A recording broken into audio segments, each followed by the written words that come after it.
வணக்கம் ஃப்ரெண்ட்ஸ். இது சூரியன் எஃப்எம். நாங்க சூரியகுமார். இப்ப தான் முறை நம்ம சேனல் பார்க்க மறக்காம சப்ஸ்கிரைப் பண்ணி சப்போர்ட் பண்ணுங்க. தொடர்ந்து நம்ம சேனல் ஃபாலோ பண்ணிட்டே இருங்க. மறக்காம பெல் ஐகானை கிளிக் பண்ணி அப்பதான் நான் போடுற வீடியோஸ் நோட்டிஃபிகேஷன் வந்துட்டே இருக்கும்.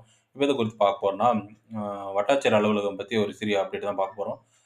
அதாவது பார்த்தீங்கன்னா, நேத்து நியூஸ் பேப்பர் பார்த்தேன். நேத்து நியூஸ் பேப்பர்ல வந்து ஆத்தூர்ல வந்து வட்டாட்சியர் அலுவலகத்தில வந்து அ ஒருத்தர் வந்து லஞ்ச ஒழிப்புத்துறை மூலமா வந்து அ வட்டாட்சியர் அலுவலகத்தில அதிகாரி கைது பண்ணப்பட்டார் அப்படின்னு சொல்லி செய்தி வந்திருக்கு. எதுக்காகன்னு பார்த்தீங்கன்னா, என்ஓசி சர்டிஃபிகேட் லேண்ட் சம்மந்தமா வந்து என்ஓசி சர்டிஃபிகேட் குடுக்கறதுக்கு வந்து அ அரசு வந்து இனாமா வந்து 3 சென்ட் நிலம் குடுத்துருக்காங்க.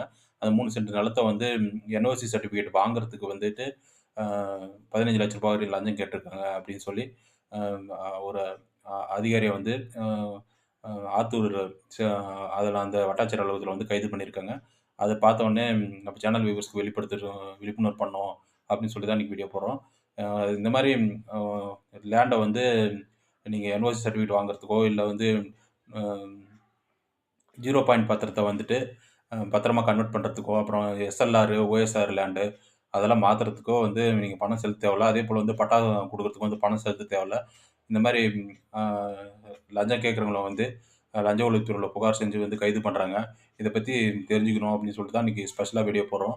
ஏன்னா வந்து பார்த்தீங்கன்னா, என்ஓசி சர்டிஃபிகேட்டும் அப்புறம் வந்துட்டு 0 பாயிண்ட் பத்திரத்த ரெகுலரைஸ் பண்றது வந்து ரொம்ப இம்பார்ட்டன்ஸு.